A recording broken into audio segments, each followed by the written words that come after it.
Encore aujourd'hui, plus de 90% de la finance mondiale repose sur des fichiers Excel. Et aujourd'hui, on va découvrir comment se passer de fichiers Excel avec quelque chose qui est bien plus puissant, qui est le langage de programmation Python, mais pas que le langage de programmation Python en tant que tel, surtout une librairie du langage de programmation Python qui s'appelle Pandas, qui va nous permettre vraiment d'analyser des données, de pouvoir créer des nouvelles données, de faire des analyses complexes, des projections, enfin vraiment tout ce que vous voulez à partir de certaines données, de pouvoir traiter des immenses quantités de données, d'en ressortir le maximum afin d'être le plus performant.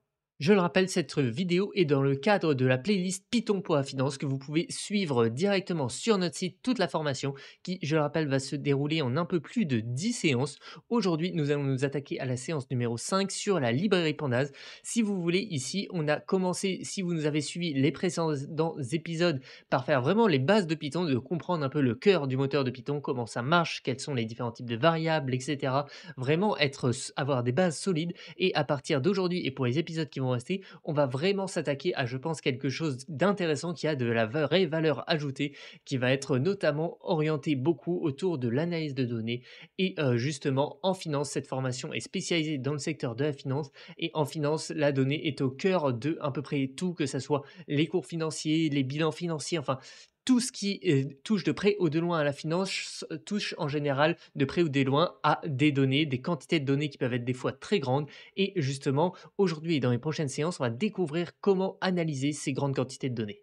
Pour analyser des grandes quantités de données, on va se servir de librairies. Les librairies sont en quelque sorte des petites applications qu'on va mettre par-dessus Python qui vont permettre vraiment de démultiplier la puissance de la programmation.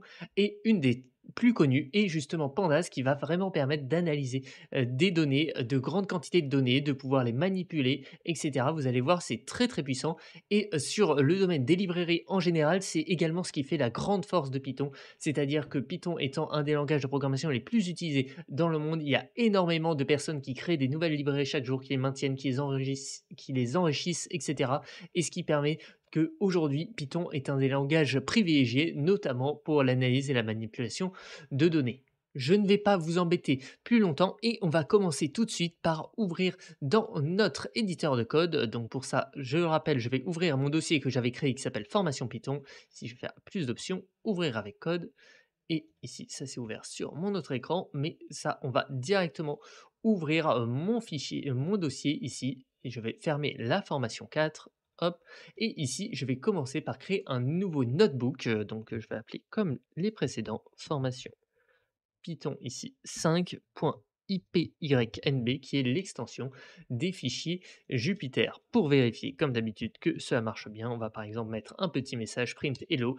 Vous voyez, il va falloir que je sélectionne justement mon environnement d'exécution et ici, j'ai affiché hello et on va maintenant pouvoir commencer. La première chose à faire pour utiliser une nouvelle librairie est de l'installer. Pour ça, vous allez dans VS Code, vous allez dans Terminal, New Terminal si vous n'en avez pas un actuellement. Et si vous voulez par exemple installer la librairie Panda, vous allez faire la commande suivante, vous allez faire pip install, OK, Pandas. Et là, tout simplement, vous faites entrer et si ça marche bien, normalement, vous devriez avoir l'installation de Pandas. Ce qui peut arriver ici, comme vous le voyez également sur mon ordinateur, c'est que certaines fois, pip n'a pas été installé comme pip, mais comme pip3. Et donc, moi, il faut que je fasse pip3 install Pandas. Et là, vous voyez tout de suite que j'ai des messages d'installation de ma librairie Pandas. Donc là, si vous lisez les messages, vous voyez qu'il y a marqué Requirements already satisfied. Donc ça signifie que chez moi, la librairie est déjà installée. Mais pour l'installer, il suffit de faire pip install pandas et normalement, ça devrait vous mettre un petit message qui va installer la librairie et à la fin, un petit message success, etc. Donc pip, c'est ce qu'on appelle un gestionnaire de package. C'est justement ce qui va nous permettre d'installer des packages slash librairies extérieures et normalement, ça a été installé lors de l'installation de Python. Donc normalement, vous ne devriez pas avoir de soucis avec. Ensuite, ici, on va commencer tout de suite par importer la librairie. Donc pour importer une librairie, on va faire import, le nom de la librairie, donc ici pandas, et potentiellement pour certaines librairies, on va raccourcir le nom en fait, donc généralement par exemple pour Pandas c'est une convention vu que c'est une librairie très utilisée, on va import pandas as PD. Ça va nous permettre de à chaque fois que l'on souhaite, tout simplement utiliser la librairie pandas de ne pas avoir à marquer pandas mais juste PD, ça simplifie en fait la notation. C'est ce qu'on appelle un alias. Une fois qu'on a installé et importé pandas, on va découvrir ensemble les principaux objets de pandas. Ils sont au nombre de 2, c'est les data frames et les series. Les data frames, ce sont en quelque sorte des tableaux, tout simplement, comme un tableau Excel. Vous voyez la représentation ici, avec en général en haut, on a les noms de colonnes. À gauche, tout à gauche, ici, on a les index. J'y reviendrai plus tard. Et ensuite, on a tout simplement des colonnes et des lignes. Donc ici, c'est ce qu'on appelle row en anglais. Mais ici, c'est tout simplement en quelque sorte un tableau et il ne faut pas forcément aller chercher plus loin que ça. C'est une représentation d'un tableau qui va nous permettre par la suite de vraiment manipuler la donnée. Donc pour tout simplement découvrir ceci, on va ici recopier directement le code qui est affiché ici, aller dans notre éditeur de code VS Code et tout simplement, alors je vais exécuter mon import dans un premier temps et ensuite je vais copier-coller le code suivant ici pour vous expliquer un peu le code. Ici, normalement, si vous avez suivi les précédents épisodes, vous découvrez qu'on est en train de d'écrire ici un dictionnaire, notamment grâce ici au crochet, enfin pardon, pas au crochet, aux accolades. Ensuite, on a défini dans notre dictionnaire 3 clés. Vous voyez la clé date, clause et volume. Et à l'intérieur de ces 3 clés, on a défini une liste à chaque fois. Une liste qui est comprise, comme vous le voyez, à chaque fois de 4 éléments. Ici, vous voyez 4 dates. Clause, c'est pour représenter le prix de clôture. Donc ici, vous voyez que c'est composé de 4 prix. Et enfin, volume qui est censé représenter justement le volume d'échange, par exemple, pour, la date associée. Donc ici, hein, vous voyez que vous avez une représentation avec 4 dates et pour chaque date, un prix associé et un volume. Et ensuite, ce que nous allons faire, c'est transformer tout simplement ça justement en tableau ou plutôt, si on va être exact, du coup, en data frames, car justement, Panda marche sous forme de data frames. Donc ici, vous voyez que ce qu'on va faire, hop, c'est qu'on va afficher tout simple, on va mettre dans la variable qu'on va appeler df le pd.dataframe avec nos data. Donc, c'est comme ça qu'on va tout simplement déclarer un data frame et on va l'afficher juste ensuite. Et là, vous voyez qu'on se retrouve avec notre fameux tableau avec ici nos colonnes. Vous voyez date, close, volume. À gauche, ici, je vous l'avais spécifié dans l'image, ce sont les index. Donc, c'est tout simplement les index sont en général des valeurs uniques qui vont nous permettre justement de retrouver potentiellement par la suite nos différentes valeurs dans notre tableau. Et donc, on a une ligne ici, par exemple, et une colonne, vous voyez ici, qui est close. Aussi, petite spécification, si vous êtes sur un Jupyter Notebook, comme ça, vous pouvez normalement vous passer du print et mettre juste DF à la fin de votre cellule. Et là, vous devriez avoir un affichage un peu plus sympathique, qui est un peu plus lisible, vraiment sous forme de tableau, hein, comme on pourrait le retrouver sur Excel.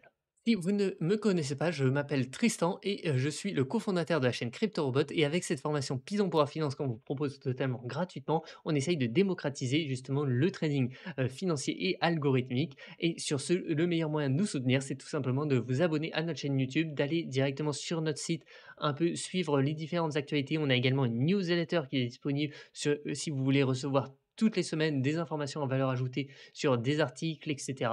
Enfin, là-dessus, vous avez vraiment tout plein de contenu à disposition et si vous voulez nous soutenir un peu plus financièrement, vous avez par exemple des liens d'affiliation vers les différentes plateformes, par exemple sur des exchanges de crypto-monnaies qui vont vous permettre d'acheter et de revendre des cryptos sur lesquels vous bénéficiez de nombreux bonus si vous vous inscrivez via nos liens. Donc, comme je vous l'ai dit, hein, je me répète, mais vous pouvez afficher votre data frame maintenant en faisant print df qui va afficher du coup tout votre tableau.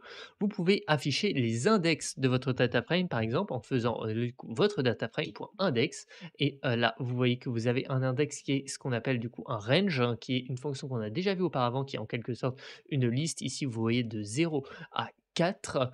Vous pouvez, par exemple, si vous le souhaitez vraiment sous forme de liste, vous pouvez faire liste juste avant et exécuter. J'ai oublié de fermer ma parenthèse, vous voyez. Et là, je me retrouve avec 0, 1, 2, 3 qui sont les index que vous voyez à gauche. Enfin, il y a le deuxième type, d'objets, qui sont utilisés dans Pandas, ce sont ce qu'on appelle les series. Les series, ce n'est rien de très compliqué, c'est tout simplement une colonne en quelque sorte d'un data frame avec, encore une fois, son index. Par exemple, si on veut avoir la series, par exemple, qui correspond au prix de clôture de notre actif, financier ici, je peux faire df crochet guillemets close, parce que close étant le nom de la colonne et ici ça va m'afficher justement la series, donc tout simplement, en fait, la div n les valeurs de notre colonne avec les valeurs de l'index associé, hein. Donc là, vous voyez, clause 150 index 0, clause 152 index 1, c'est tout simplement ce qu'on récupère ici. On voit notamment que la colonne s'appelle clause et que c'est un type float 64, donc float, c'est pour les nombres à virgule, je le rappelle. Et là-dessus, vous pouvez afficher, par exemple, les autres colonnes grâce en faisant, par exemple, date ou tout simplement volume si vous voulez afficher le volume. Nous allons maintenant découvrir comment accéder à certaines des valeurs de notre tableau. Donc par exemple, je vous ai parlé des index. Si on souhaite tout simplement euh, directement récupérer la ligne associée à un index, il suffit de faire df.lock entre crochets et le nom de votre index. Donc par exemple ici, si je veux récupérer cette ligne, ben, je vais faire df.lock2 et là vous voyez que ça va m'afficher la date du 3 janvier 2022 avec le prix de clôture 153 et le volume 1300. Également, vous pouvez faire iLock, qui est en quelque sorte à peu près la même chose, car actuellement nous n'avons pas spécifié d'index, donc vous voyez qu'ici ça me donne exactement le même résultat, mais iLock, en quelque sorte, va récupérer directement le numéro de la ligne. C'est-à-dire qu'on le verra notamment par la suite, mais les index ici on peut les personnaliser. Ce qui peut être intéressant par exemple ici, c'est de ne pas mettre 0, 1, 2, 3 comme index, mais plutôt de mettre la date en index. Et pour ça, lorsqu'on va mettre la date en index, et ben, si on veut récupérer par exemple la valeur ici du 1er janvier 2022, et ben, on fera quelque chose comme ça, en faisant .lock et la valeur, on va dire, de notre index. Donc ici, forcément, ça ne va pas marcher car tout simplement, je n'ai pas d'index qui s'appelle 2022 01 01. Mes index, c'est 0, 1, 2, 3. Et une fois que ça sera fait, vous voyez que vous n'auriez plus d'index 0, 1, 2, 3 et dans ce cas-là, vous pourriez quand même faire iLock par exemple de 1 et vous récupérerez la première valeur même s'il n'y a pas d'index qui s'appelle 1. En fait, ça va garder le fait que ordonner nos différentes valeurs de 0 à, par exemple ici dans notre cas 3, mais ça peut être de 0 à 100 si on a 100 valeurs. Ensuite, maintenant, imaginons que l'on veut récupérer seulement le volume associé justement à notre index 1, et ben, on va faire df.lock1. Vous voyez que encore une fois, on récupère toutes nos valeurs et on va refaire crochet de volume tout simplement pour dire qu'on ne veut récupérer que notre volume. Ici, vous voyez 1200. C'est aussi simple que ça. Ensuite, vous pouvez par exemple aussi avoir envie de récupérer plusieurs valeurs, hein. Donc je ne sais pas si vous voulez récupérer pas seulement le volume mais également le close, vous pouvez remettre un nouveau crochet à l'intérieur du crochet précédent et faire ça. Et là, vous voyez que vous allez récupérer le volume et le close. Et par exemple, si vous voulez justement faire exactement la même chose, mais ne pas récupérer que la valeur avec l'index 1, mais tout votre tableau avec le volume et le close, vous pouvez faire ici, vous voyez, un df de crochet, crochet, ici, volume, virgule, close. En fait, on va mettre la liste de colonnes ici que l'on souhaite récupérer à l'intérieur de notre crochet et vous voyez qu'on va récupérer à la fois la colonne volume et la colonne close. Enfin, ce qu'on peut faire également, c'est filtrer selon certaines valeurs, par exemple, et implicitement, par exemple, ce qu'on pourrait penser, si on veut récupérer on veut récupérer toutes les valeurs avec un volume supérieur, par exemple, à 1250. On pourrait penser à faire quelque chose comme ça, par exemple, df de volume supérieur à 1250 et là, on peut exécuter et là, vous voyez qu'on va avoir quelque chose d'assez spécifique. On va avoir quelque chose de faux avec des valeurs et false, false, true, false. Donc comme vous le voyez, en fait, si on revient sur notre tableau ici, je vais réafficher notre tableau. Hop. Ici, en fait, on va retrouver ici notre colonne volume, mais tout simplement, lorsque c'est supérieur à 1250, eh bien, ça va afficher, lorsque c'est du coup pas supérieur à 1250, ça va afficher false pour faux.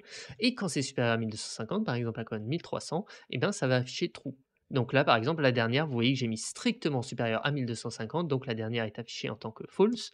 Mais si je mets supérieur ou égal, normalement, la dernière devrait se transformer en true. Vous voyez exactement false, false, true, true. Donc là, vous voyez que OK, on récupère que ça soit faux ou vrai, mais nous, c'est pas vraiment ce qu'on voulait. Nous, ce qu'on voulait, c'est récupérer les valeurs lorsque, justement, notre volume est supérieur à 1 250.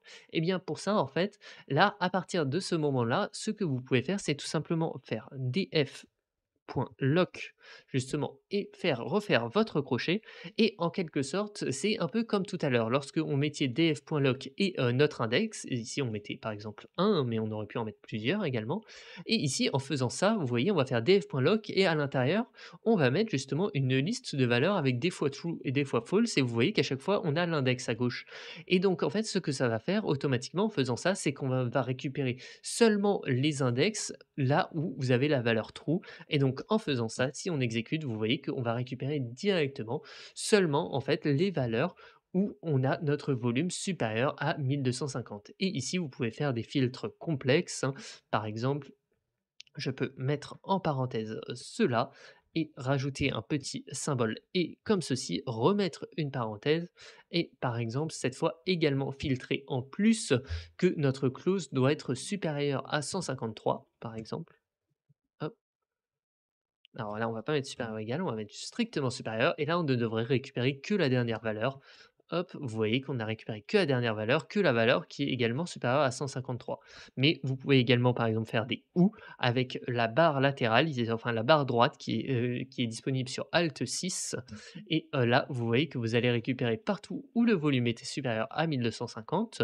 Donc ici, ces deux-là ou que le close est supérieur à 153. Donc là, vous voyez que ici, ce close-là n'est pas supérieur à 153, mais on le récupère quand même, car on a changé nos conditions, on est passé de et à ou.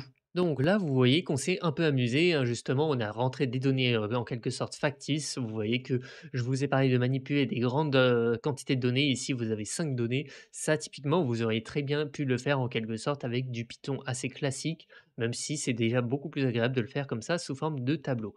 Maintenant, on va passer à la vitesse supérieure, c'est-à-dire qu'en général, les données sont stockées, par exemple, justement, dans des fichiers Excel ou dans des fichiers ce qu'on appelle CSV, dans des fichiers JSON. Ça peut être également dans des bases de données, par exemple les bases de données SQL, etc. Mais en général, et sur quoi on va s'entraîner, c'est très souvent dans des fichiers Excel ou des fichiers CSV. Donc les fichiers CSV, c'est en quelque sorte une représentation d'un fichier Excel, mais au format texte, c'est-à-dire en fait chaque valeur est séparée par une virgule et ça représente en quelque sorte un tableau. On va en voir un exemple très concret.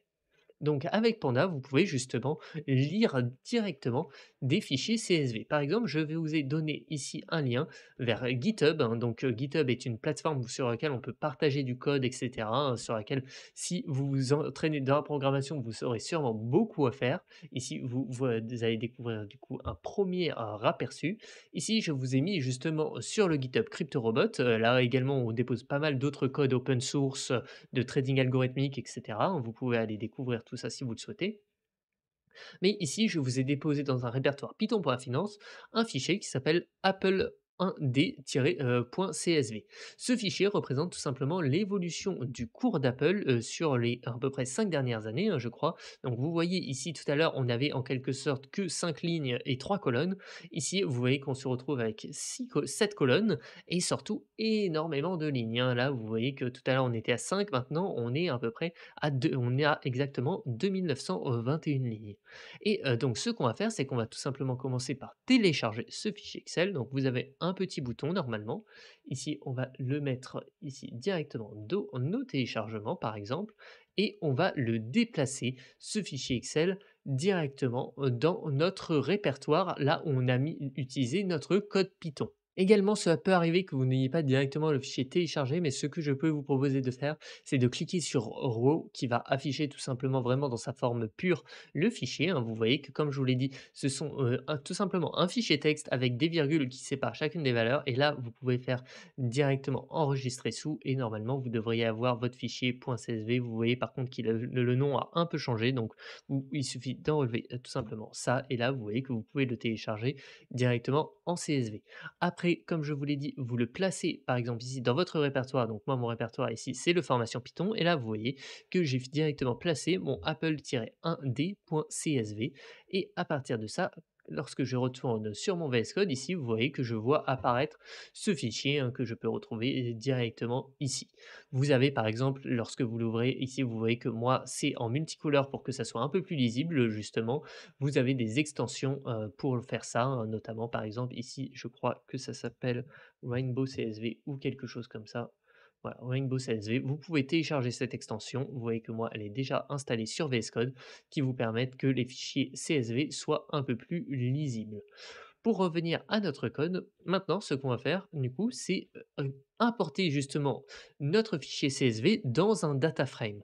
Donc pour ça, on va faire df égale pd.readCSV, hein. Donc vous voyez que vous pouvez lire également d'autres formes de fichiers, notamment par exemple les JSON ou les Excel. Là, nous, c'est un fichier CSV, donc on va faire pd.readCSV. Et on va mettre entre guillemets le nom de notre fichier. Donc ici, apple-1d.csv.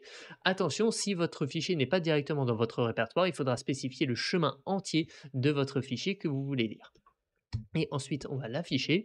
Donc là, vous voyez qu'en moins d'une seconde, on a chargé directement tout notre fichier CSV et qu'on le retrouve justement sous forme d'un tableau avec notre tableau ici, hein, justement comme tout à l'heure en quelque sorte, hein. Vous voyez qu'ici, on avait en quelque sorte un tableau miniature. Cette fois, on a un tableau qui est un peu plus gros. Vous voyez qu'on a plusieurs colonnes, des time, open, high, low, close, volume. Donc ça, c'est un style de données notamment qui est très fréquent en finance, qui s'appelle les données OHLCV pour Open High Low Close Volume. En quelque sorte, c'est une manière de représenter un cours financier, hein, qui hausse et qui hausse et baisse au cours du temps.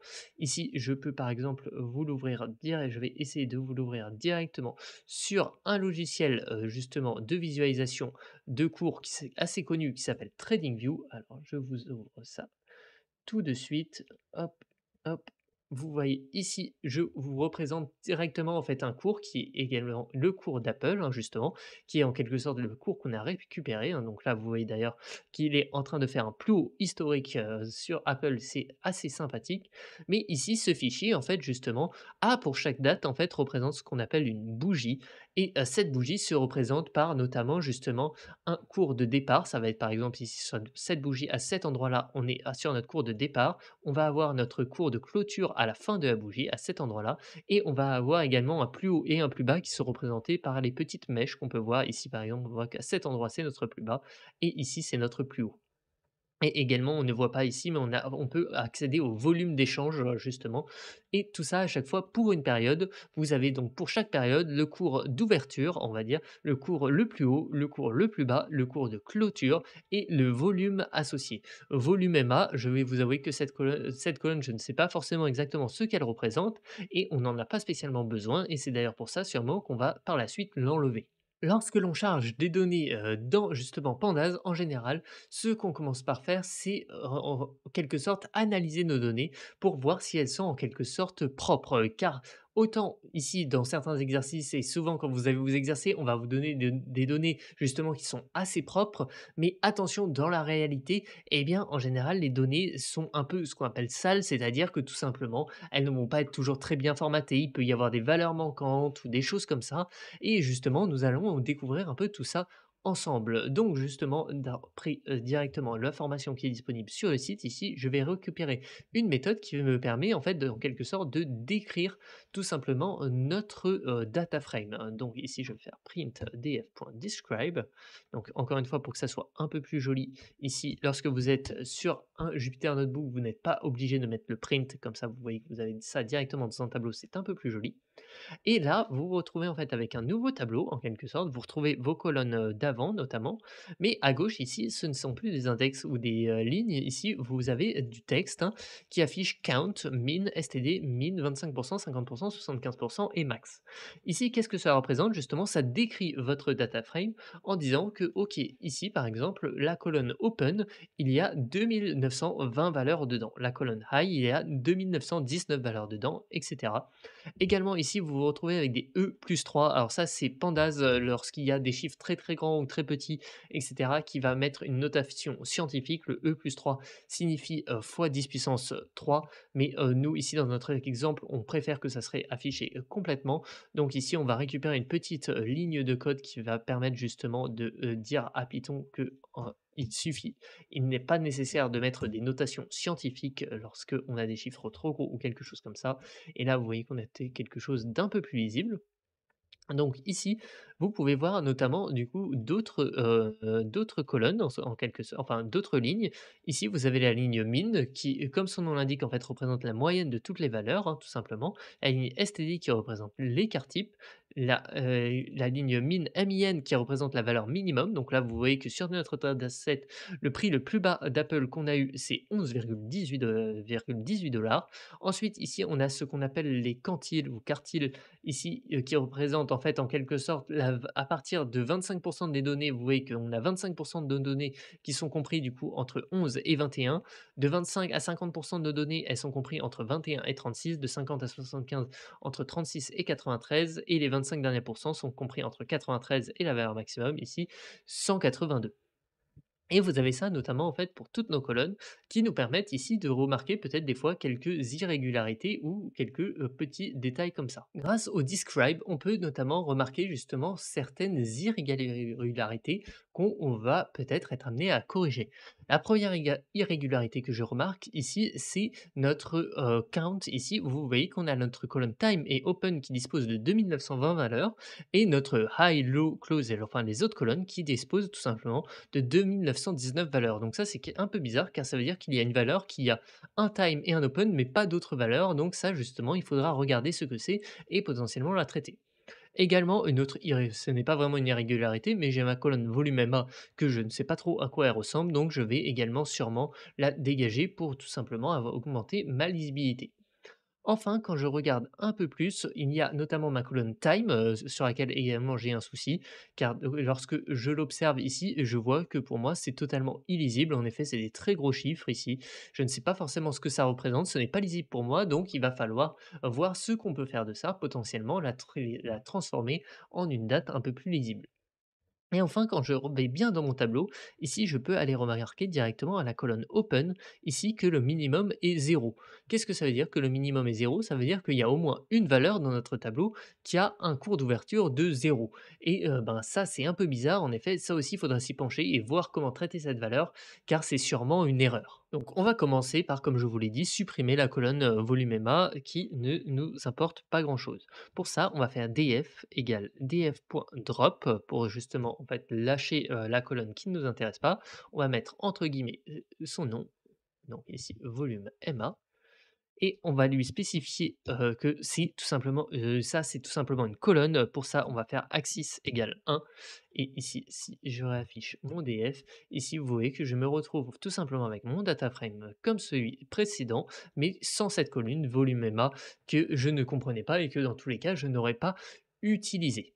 Ensuite, 2e chose du coup qu'on a remarqué, hein, lorsqu'on a fait notre describe, c'est qu'on avait justement, des valeurs, par exemple sur la clôture. Ici, on voit qu'on a 2 919 valeurs alors qu'on avait 2 920 valeurs sur, time. Donc ici, le but étant de remarquer potentiellement, ça veut dire qu'on a une valeur qui est ce qu'on appelle une valeur nulle et de remarquer où est-ce qu'elle se situe pour potentiellement la corriger ou en tout cas y faire quelque chose. Pour ça, on va faire df.lock, tout simplement.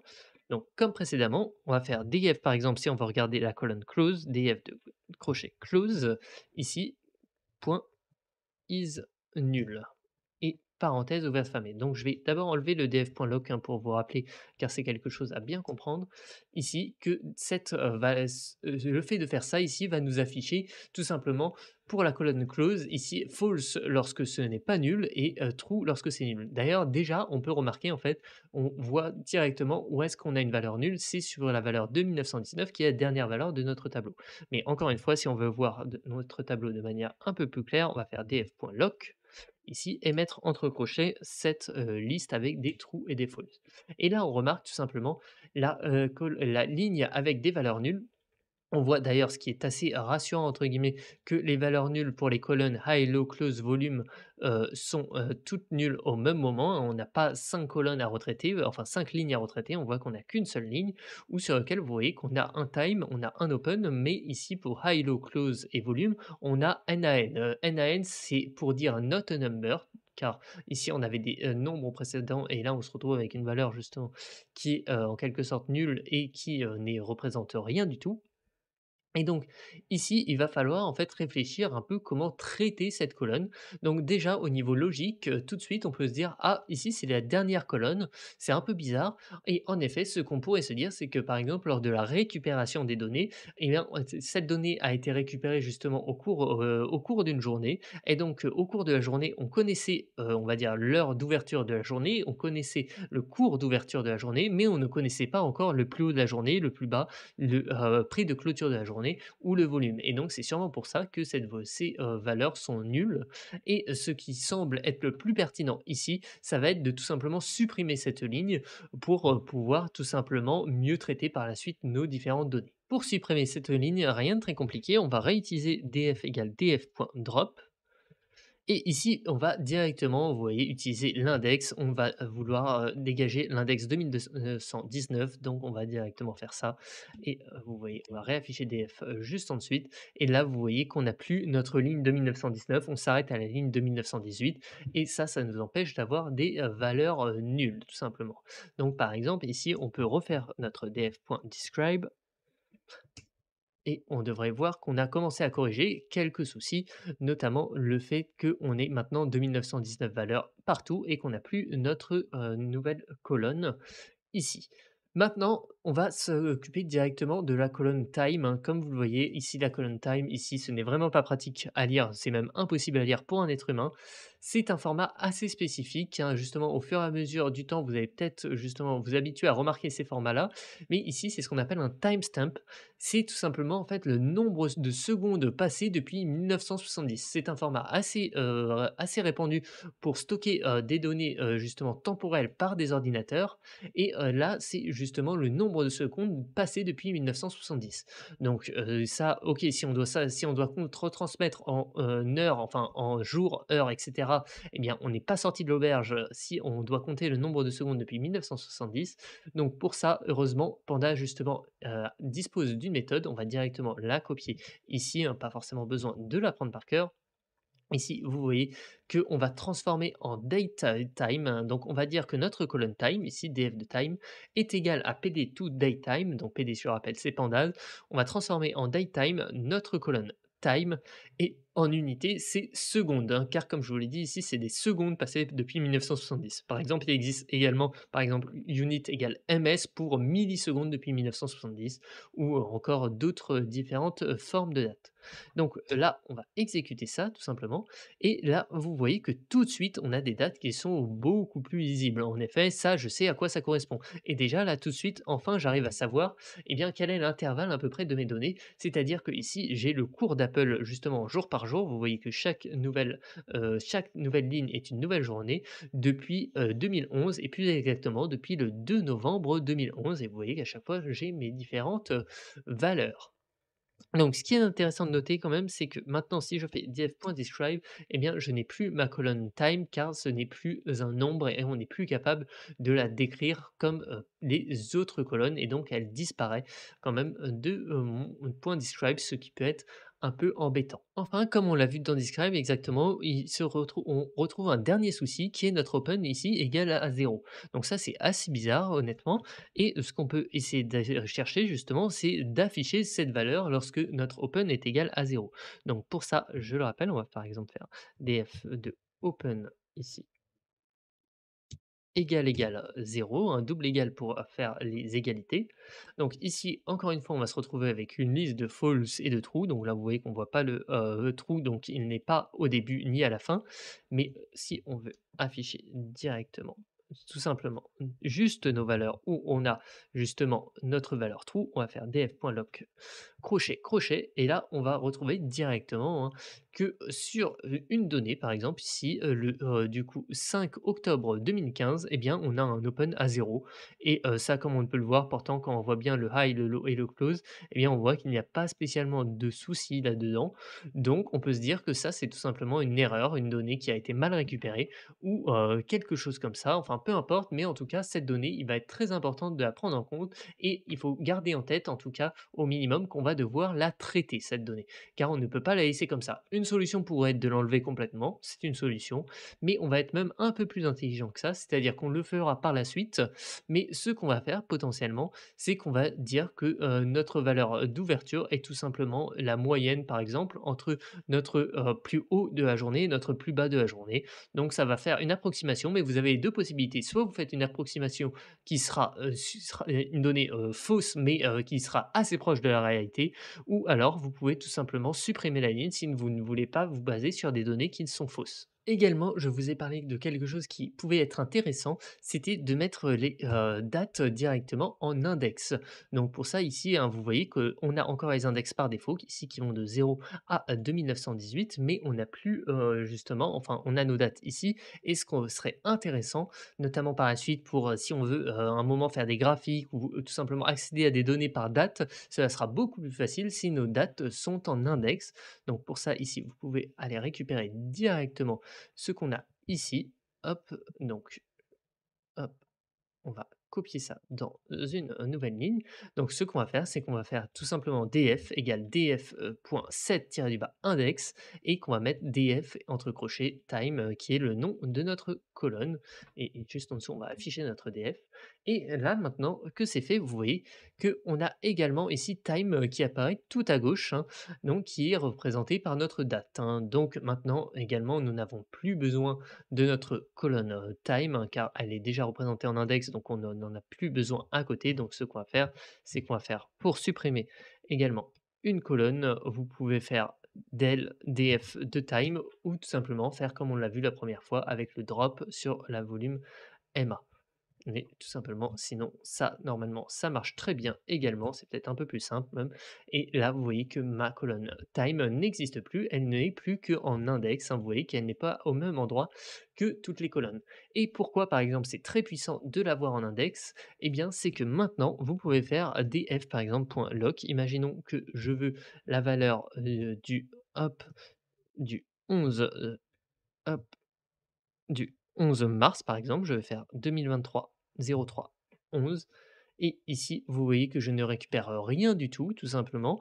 Sûrement pourquoi? Car j'ai pris une date un peu au hasard et le 11 mars, c'est sûrement, par exemple, un dimanche ou un samedi ou une valeur, un moment où le marché était fermé. Car ce qui est important aussi de prendre en compte, c'est que là, j'ai récupéré les données du cours d'Apple en 1 heure, en journalier, mais il y a des jours où tout simplement le marché est fermé et donc il n'y aura pas de valeur. Vous voyez qu'ici, si je prends le 13 mars par contre, eh bien, on a bien une valeur, mais ce que vous pouvez faire qui est encore mieux, c'est que par exemple, également, vous pouvez récupérer, si vous voulez, toutes les données du mois de mars. Pour ça, il suffit de ne pas spécifier le jour et hop, vous récupérez toutes les données du mois de mars. Ou encore mieux, toute l'année 2023 directement. Donc là, vous voyez que ça commence du 3 janvier 2023 au 9 juin 2023, qui est la dernière donnée qui a été récupérée. Mais si vous préférez 2022, vous faites 2022.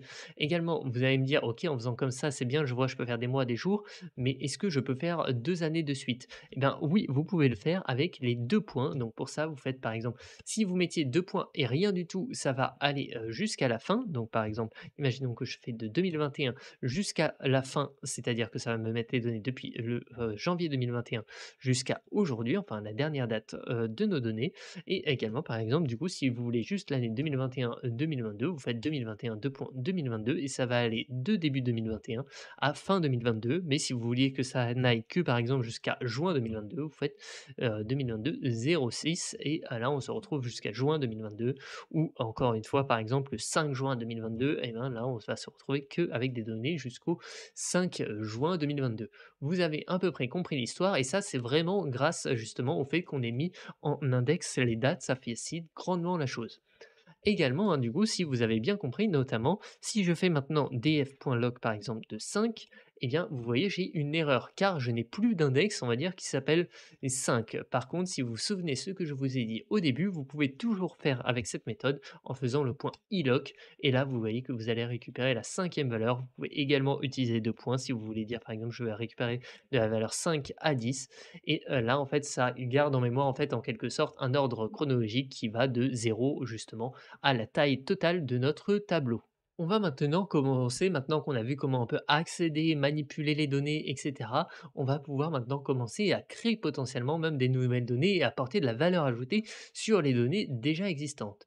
Quelque chose qui peut être intéressant, c'est de créer une nouvelle colonne. En effet, je vous ai spécifié tout à l'heure, par exemple, qu'on avait une valeur égale à 0 hein, et que cette valeur, une idée pouvait être tout simplement de remplacer la valeur égale à 0 par la moyenne entre le high et le low. Donc pour ça, ce qu'on va faire, c'est par exemple qu'on va créer une, nouvelle colonne qu'on va appeler, min high low par exemple et qu'on va dire qu'elle est égale à df de high tout simplement plus oups, plus df de low, hop et le tout simplement divisé par, 2 et là si j'affiche mon df. Maintenant, je vais me retrouver justement à avoir justement mon tableau comme auparavant, open, high, low, close, volume. Et cette fois, j'ai une nouvelle valeur qui s'appelle min, high, low, qui est tout simplement justement la moyenne entre mon high et mon low, qui est en fait mon high plus mon low divisé par 2. Vous pouvez vérifier à la première valeur, hein, 1216, enfin 12,16 plus 11,99 divisé par 2, et ben, ça va bien faire 12,07. Et ça, quelque chose ici qui est peut-être assez peu intuitif ou qui peut être très intuitif, ça dépend en fait justement de ce que vous avez fait. Mais par exemple, si vous aviez fait beaucoup d'algorithmie dans votre vie, là, il peut y avoir quelque chose d'assez non intuitif. Pourquoi? Car vous voyez ici en une seule ligne, hein, sans faire ce qu'on appelle une boucle qu'on a vu précédemment dans la formation, sans faire une seule boucle ou quoi que ce soit, on se retrouve ici à faire une opération, vous voyez, sur tout notre tableau. En effet, ici, vous avez créé votre colonne min, high, low, vous voyez, pour chacune des lignes en fait de notre tableau, hein. Et ça, vous voyez que c'est très fort et surtout c'est très rapide. Pourquoi? Car si vous vouliez faire la même chose avec une boucle, eh bien, vous auriez pu le faire. Ça aurait été assez rapide car vous n'avez pas non plus énormément de données, vous avez 2 900 données. Mais si vous avez plus de 1 million de données, eh bien ici, ce qu'il faut bien comprendre également et ce qui est très important de noter, c'est que la librairie Pandas fait ce qu'on appelle du calcul matriciel. Alors ne vous enfuyez pas tout de suite si le mot est un peu technique.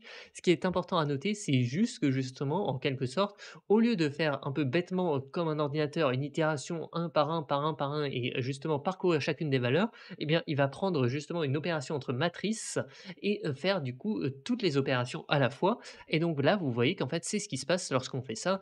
Et donc en fait, ici, c'est très rapide, par exemple, de créer une colonne, justement, qui, représente la moyenne entre notre high et low pour chacune des valeurs, hein. Attention, ce n'est pas que pour une valeur, c'est pour chacune des valeurs. Et vous voyez que d'ailleurs, ce qui peut être un peu dangereux et cetera, c'est qu'ici, vous voyez que je n'ai pas même pas précisé que c'était pour chacune des valeurs, hein. C'était que c'est par défaut, Panda, justement, marche comme ça. C'est lorsque vous avez donné des colonnes et cetera, ça sélectionne en général toutes les valeurs de la colonne. Maintenant qu'on a créé notre colonne, eh bien, on va faire peut-être ce qu'on avait dit, tout à l'heure, c'est qu'on va retrouver, tout simplement déjà notre valeur avec son open qui est égal à 0 et de open, hop, égale 0. Donc là, vous voyez que je me retrouve avec ma valeur ici, du 5 octobre 2015 qui a son open égale 0 et ce que je peux faire maintenant peut-être, c'est lui attribuer justement à la valeur open, la valeur min, high, low. Pour ça, ce qu'on va faire, c'est qu'on va faire virgule, ici on va mettre le nom, de la colonne qu'on souhaite changer, donc ici open et on va mettre égal, tout simplement ici df de hop, min, high, low et ensuite, ce que je vais faire, par exemple, c'est que je vais récupérer ça. Donc, je vais exécuter déjà ça dans un premier temps. Et ensuite, je vais récupérer directement juste ça. Hop. Et là, vous voyez que normalement, eh ben, exactement, je n'ai plus tout simplement de valeur avec mon open qui est égal à 0. Si je souhaite retrouver ma valeur de tout à l'heure, eh bien, je peux le faire justement avec la date que j'ai gardée en tête, qui est l'année 2015, je crois, le 5 octobre 2015.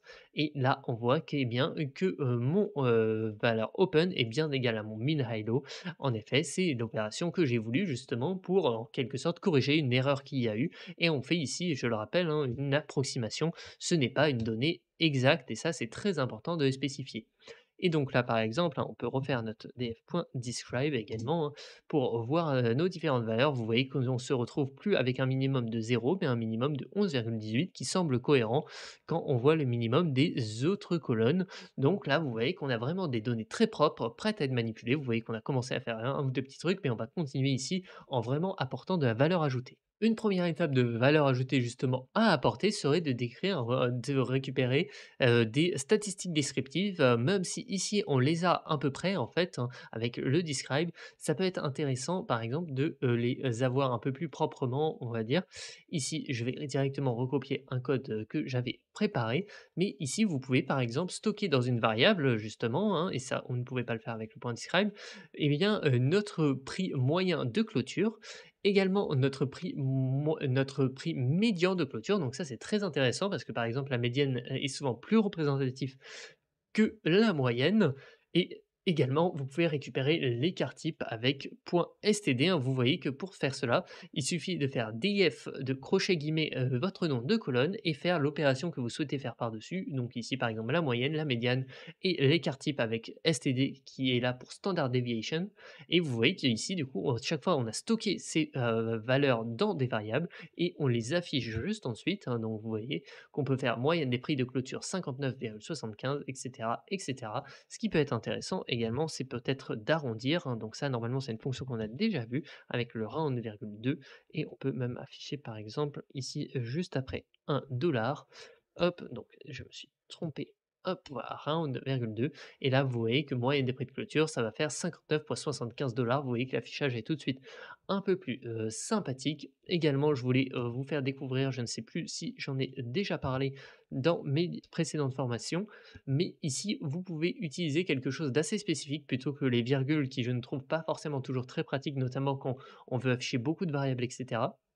Devant votre guillemet, vous pouvez mettre F, comme ceci et ensuite directement à l'intérieur de vos guillemets, insérer, pas des accolades, pardon, ici et à l'intérieur des accolades, vous pouvez par exemple justement directement mettre par exemple des variables et ici justement du coup ça nous permet de ne pas avoir besoin de séparer par des, guillemets. On peut ici récupérer une note dollar par exemple.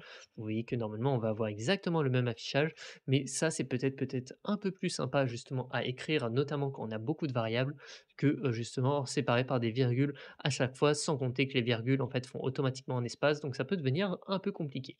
Mais, là, vous voyez, hein, notamment quelque chose ici qui est très intéressant, la différence entre la moyenne et la médiane. Donc là, je ne vais pas faire forcément un cours de mathématiques, mais, la moyenne, c'est tout simplement là, vraiment, comme on pourrait l'entendre en règle générale, c'est-à-dire qu'on va prendre on va ajouter la valeur de toute notre colonne ici, par exemple, des cours de clôture et qu'on va la diviser par le nombre d'entités qu'on a pris. Ça, c'est une première version, c'est la moyenne. Également, ce qu'on a, c'est la médiane qui va, en fait, en quelque sorte, classer, si vous voulez, ici, tous nos cours de clôture, par ordre croissant, c'est-à-dire de la plus petite clôture à la plus grande et on va prendre la valeur qui est pile au milieu. Donc on va découper, en quelque sorte, nos données en 2 et on va regarder quelle est la valeur du milieu. Donc ici, vous voyez que la valeur du milieu est 36,57, hein.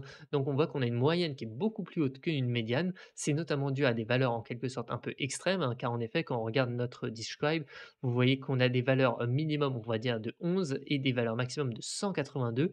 Mais forcément, en fait, le fait d'avoir une médiane de 36, ça veut dire qu'on est resté plus souvent aux alentours des 36 et c'est que récemment, suite notamment au rebondissement après le crash Covid et cetera, qu'on a eu des énormes hausses sur les valeurs technologiques et qu'on est monté à des prix très hauts, ce qui dérègle en quelque sorte, la moyenne. Et enfin l'écart type, hein, là aussi je ne vais pas rentrer dans le détail, mais, c'est en quelque sorte les variations, moyennes, de nos valeurs. Là-dessus, le but n'est pas de rentrer, dans le détail. Ensuite, quelque chose qui peut être très intéressant et par exemple qui est beaucoup utilisé en trading, c'est de créer des indicateurs. Donc pour ça, un indicateur très connu, c'est la moyenne mobile. C'est en quelque sorte une moyenne, mais cette fois une moyenne glissante. C'est-à-dire une moyenne glissante, ce qu'on appelle, c'est tout simplement en fait une moyenne, par exemple, imaginons des 50 dernières périodes, mais ce qu'on va avoir, c'est que pour chaque nouvelle date, on va avoir une moyenne des 50 dernières périodes. Et comme ça, en fait, à chaque fois, décaler petit à petit, hein, vous voyez, donc par exemple, si je veux avoir la moyenne de ma valeur 51, ça va être la moyenne entre ma valeur 1 et 50. Si je veux avoir la moyenne 52, ça va être ma moyenne entre 2 et 51 et ainsi de suite et c'est pour ça qu'on appelle ça des moyennes, glissantes. Pour faire cela, Pandas vous permet très bien de le faire, par exemple. Donc on va notamment créer une nouvelle colonne qu'on va par exemple appeler mobile average, pas mobile, c'est plutôt moving en anglais. Average, average, hop et ça va être égal à tout simplement notre cours de clôture, hein, donc DF de close, justement sur une période roulante, donc pour faire la période roulante en, Pandas, vous avez le point rolling, qui va permettre justement de définir une période roulante, sur lequel le premier paramètre, vous le voyez ici, c'est window qui est justement la fenêtre. Donc par exemple, imaginons que je veux obtenir la moyenne mobile de mes 50 dernières valeurs, et ici, ensuite, il faut se préciser ce que je souhaite faire. Donc, par exemple, si je souhaite faire la moyenne, et ben, il faut faire point min. Et là, si j'affiche mon data frame, ici, je vais me retrouver avec une nouvelle colonne qui s'appelle moving average, hein, comme vous le voyez, qui va représenter notre moyenne mobile. Donc là, on voit par exemple que la moyenne des 50 dernières valeurs, eh bien, c'est 170,26 si on prend la moyenne à cette date-là. Également, il est important, de préciser qu'ici, vous voyez qu'on retrouve notre NaN, not a number.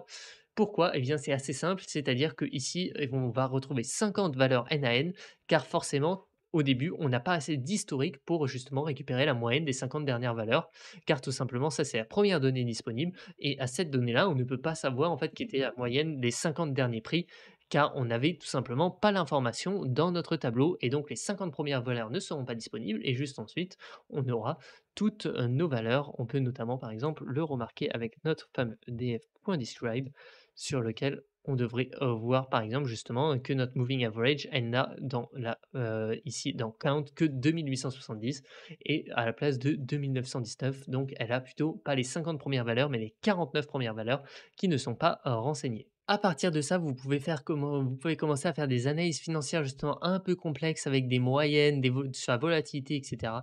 Je vais notamment récupérer un petit code sur lequel on va également découvrir une nouvelle méthode, hein. Ici, je vais commenter et je vais juste mettre, là-dessus. C'est .psetandchange. Vous voyez quelque chose qui peut être très intéressant ici, c'est de créer une nouvelle colonne ici qui va s'appeler daily return qu'on va directement afficher, qui représente en fait l'évolution en pourcentage, de, nos prix de clôture, hein. Donc vous voyez encore une fois que la première valeur ici, cette fois, on a not a number car forcément on ne veut pas comparer à la valeur précédente. Mais ici 0,01, ça veut qu'est-ce que ça veut dire? C'est que notre prix a augmenté, et bien tout simplement de 1. Vous voyez, en passant de 12,06 à 12,24, notre prix a augmenté d'1. Ensuite, vous voyez qu'il a diminué de 1 en passant de 12,24 à 12,15 et ça, vous avez justement encore une fois pareil sur toute notre colonne, et bien tout simplement les variations de prix. Donc là-dessus, également, par-dessus, ce que vous pouvez faire, c'est très intéressant souvent en finance d'étudier justement l'écart type de ces variations de prix. Donc vous pouvez faire justement la volatilité en quelque sorte sur les 30 derniers jours. Donc pour ça, on va créer également une nouvelle colonne qu'on va appeler df de volatility, qui va être égale à la colonne qu'on vient de créer, un df de daily return, point rolling 30, donc c'est-à-dire les 30 dernières périodes, et on va faire l'écart type sur cette 30 dernières périodes. Et ici, on va réafficher notre df et là, on peut voir en fait, en quelque sorte, la volatilité. Ici, ce n'est pas très intéressant parce que justement, on est limité justement à 2 chiffres après la virgule. On peut modifier ce qu'on avait fait, par exemple, en mettant 4 chiffres après la virgule plutôt que 2. Hop, et là, on devrait avoir des valeurs plus intéressantes. Donc là, vous voyez en fait, en quelque sorte, ici, la valeur, la volatilité, hein, qui, se représente. Donc là, ça ne veut pas dire grand-chose, hein, quand on le voit, comme ça, à part si vous êtes, vraiment spécialiste justement, des écarts types et cetera, que vous arrivez à bien comprendre ceci. Ici, un écart type justement de 0,0124, ça vous parle sûrement pas énormément. Mais par exemple, ici, ce qui peut être très intéressant et on le verra dans la prochaine leçon, c'est de faire un graphique de cette courbe, en fait, qui représente tout simplement la volatilité de notre actif au cours du temps. C'est-à-dire que la volatilité, c'est est-ce que les variations de prix sont très fortes ou pas.